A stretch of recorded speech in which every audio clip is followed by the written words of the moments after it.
Never let a good crisis go to waste. Never let a good crisis go to waste. Barakatah Yahweh, Barakatah Yahweh Shai, Call Halal Yamlah, Yahweh Bahashem, Yahweh Shai Bahashem Harachak Wadash. Double honors to my teachers, the apostles and elders of Great Millstone, who rule well and are worthy of their double honors. Peace and blessings to you, Akim, pushing out this truth across the four corners during these last seconds of time. Kwam Yashala, mighty Shalom. And this lesson is entitled, Never Let a Good Crisis Go to Waste. And this is a quote by Winston Churchill. All right, but ultimately, we're in those times where the wicked elites are planning for the next global crisis. All right, and we're seeing many different birth pains in the forms of plagues, famines, pestilences. All right, and in this article here, you have yet another one. All right, this is from NBC News. It says more than 100 cruise passengers and crew sickened with the N virus. State it as that for the purposes of this lesson. It says the Ruby Princess cruise ship was on a 20-day round-trip journey when 102 passengers and 23 crew members were stricken by the N virus, the CDC says. All right, and I think the CDC was notified on July 2nd, all right, which was on yesterday, of these different passengers being sick. But this is also, all right, on the wake of this explosive bowel movement pestilence that's going around, all right? If you brothers have heard about that, all right, there's an explosive bowel movement pestilence that's been pretty much exposed in different states, all right? So it says here, more than 120 passengers and crew members on a Princess Cruises ship that docked in San Francisco on Thursday, which was yesterday, were infected with the stomach virus while on their voyage, federal health officials said. All right. And we're going to go to the book of 2nd Ezra, chapter 16 in the GNT, because at the top of the heading of this chapter, it says oracles of doom against the nations. And oracles pretty much go into prophecies, all right? Prophecies of doom against the nations, all right? And I'll just get this one real quick. This is the book of Jeremiah, chapter 28, verse 8. It says, the prophets that have been before me and before thee of old prophesied both against many countries and against great kingdoms, of war and of evil and of pestilence, all right? And same it was then, all right? And so it is now, all right? The prophets that are here on the planet Earth were the prophets that were back then at the time of Jeremiah, before Jeremiah, after Jeremiah, all the way up until now, all right? And we're still prophesying of wars, evils, and pestilences, all right? Epidemics, okay? And the wicked elites on the left-hand side, all right, are in the mindset of never letting a good crisis go to waste. So it's not a matter of if, it's a matter of when these things are going to happen. And you have several different outbreaks. You have that bowel movement, explosive bowel movement pestilence that's going around. All right, you got this breaking news, this cruise ship with 100-something passengers, all right, being infected, all right. A little bit more into it, it says, the N virus is highly contagious, often spread by food or on surfaces, particularly in crowded conditions. Right, so, and we know these different events that are going on, all right. Tomorrow is the 250th year of America, July 4th, okay. You have the FIFA World Cup that's going on, all right, and many different other mass gatherings. So these different events are going to be grounds for the spread of these different pestilences, okay. So let's go back to 2nd Ezra 16 in the GNT, and let's start at verse 14. It says, look, disasters are sent forth, and they don't turn back until they fall upon the earth. Right, and then the KJV, all right, the plagues draw nigh and are not slack, And who could turn these different plagues away? 2nd Ezra chapter 16, verse 14, it says, behold, the plagues are sent and shall not return again until they come upon the earth. Right. And these different pestilences, all right, that are going on, they're not the only thing that's on the table. All right. You got famines. You got earthquakes in diverse places.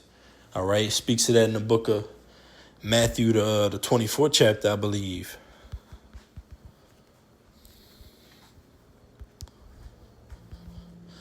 This is Matthew 24:7. Yahushua speaking, for nation shall rise against nation, and kingdom against kingdom, and there shall be famines and pestilences and earthquakes in diverse places. And we're seeing all those different things come upon the earth. It's likened unto birth pain, all right? Like a woman that travailed with child, all right, in her 9th month, great pains can pass her womb. So we're getting ready to get out of here. We're closer than we've ever been. So the more we get closer and closer to Yahushua returning, the more violence is going to increase. The more pestilence is going to increase. The more famines are going to increase. Earthquakes, all right, volcanic eruptions, tsunamis, all those things are coming upon the earth. And then you have here in America, all right, there's going to be race riots, race wars, all right. Scriptures speak about it in Isaiah, the 19th chapter, Egyptian versus Egyptian, all right. One people against another people, 2nd Ezra 13th chapter, city against city, people against people, realm against realm, all right? So the earth is on fire right now. Matter of fact, I think it's in Luke, all right? Yahushua says he come to send fire upon the earth, all right? And that's these different plagues, that's these different judgments, that's these different prophecies, man. This is the book of Luke chapter 12, verse 49. I'm come to send fire on the earth. And what will I if it be already kindled? Right, that's these prophecies. Scripture say in Revelation, the 19th chapter, the testimony of Yahushua is the spirit of prophecy, okay? And these elites are in a mindset that they're not letting any crisis go to waste, all right? Everything, all these different pestilence outbreaks are going to be used, all right, to depopulate this place ahead of a cashless society. So it says, 2nd Ezra 16 and 15 in the GNT, it says, fire is lit and not extinguished until it consumes the foundations of the earth. We just read in Luke, all right, Yahushua said, I come to send fire upon the earth. Okay, these different judgments, prophecies. All right, I think it's up in this chapter where it says, can any turn back the arrow after it's been shot out of the bow of the archer? Yes, this is 2nd Ezra 16, and I started 3. It says, a sword is sent upon you, and who may turn it back? A fire is sent among you, and who may quench it? Plagues are sent unto you, and what is he that may drive them away? May any man drive away an hungry lion in the wood? Or may anyone quench the fire in stubble when it had begun to burn? May one turn again the arrow that is shot out of a strong archer? The answer is no. Verse 8, the mighty Lord sendeth the plagues, and who is he that can drive them away? Let me see what it says in the GNT. Verse 8. 2nd Ezra 16:8 in the GNT, it says, the Lord God, our power, sends disasters. Who can ward them off? That's right. Who can ward them off? Who can turn them away? Because ultimately these judgments that are coming upon the earth, they're from the Lord. Esau, Edom, these wicked elites, international banking families on the left-hand side, they're merely, all right, vessels on the left-hand side, all right, to usher in prophecy, just as Pharaoh was. The Lord hardened Pharaoh's heart so that the Lord's name could be magnified throughout the earth. So jumping back down, 2nd Ezra 16 and 16, it says, as an arrow that is shot by a powerful archer doesn't turn back, so the disasters that will be unleashed upon the earth won't turn back. Verse 17, I am doomed. Who will save me when those days arrive? And that was Ezra seeing all these different prophecies come to pass. All right. And he said, woe is me, who shall deliver me in those days? And those are the times that we're living in right now, man. All right. Where all hell is about to break loose. When they say peace and safety, then sudden destruction shall come upon them. Right. And that's what this folly day, July 4th, all right, marking the 250th year of anniversary of America, is about peace and safety, the good old times, make America great again, all right? But sudden destruction shall come upon them. 1 Thessalonians 5:3, it says, for when they shall say peace and safety, then sudden destruction cometh upon them as travail upon a woman with child, and they shall not escape. Because evils are growing upon the earth, all right? No matter if you in the spirit of folly, all right, call yourself enjoying this so-called holiday, all right, July 4th, America's 250th year anniversary, right? Sudden destruction is going to come upon you because those birth pains are growing, all right?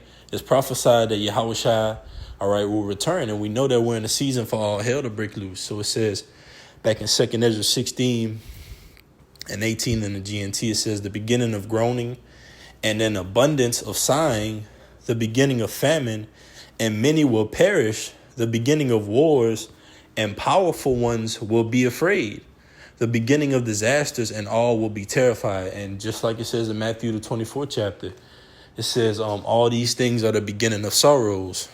So we're just at the beginning. Things haven't got cranked up yet, okay? So it's going to be, and they're already saying that, all right, they got limited resources, all right, following after this holiday, all right? Resources are depleting here, okay? There's going to be major famines, all right? And when you combine a famine with an epidemic, with a pestilence, an outbreak of something viral, all right, it's a recipe for disaster. So it says, verse 19, what will they do when the disasters come? Look, a plague of famine has been sent out, and the distress it inflicts is like a whip, a punishment for discipline. But in the midst of all these, they won't turn from their sins and won't keep the plagues in mind. Whoo, that's right, man. So the Lord is sending those scourges for amendment. All right. Like it says here, it inflicts like a whip, a punishment for discipline. And who's using that whip? Yahweh Bashem Yahushua, whom the world didn't really calls God through his son, whom the world didn't really calls Jesus Christ, man. All right. So Lord willing, this quick here was edifying. I'm going to give infinite honors and praises to Yahweh Bahashem, Yahweh Shai Bahashem Harachak Wadash. Double honors to my teachers, the apostles and elders of Great Millstone. Peace and blessings until next time. Kwam Yashala, mighty Shalom.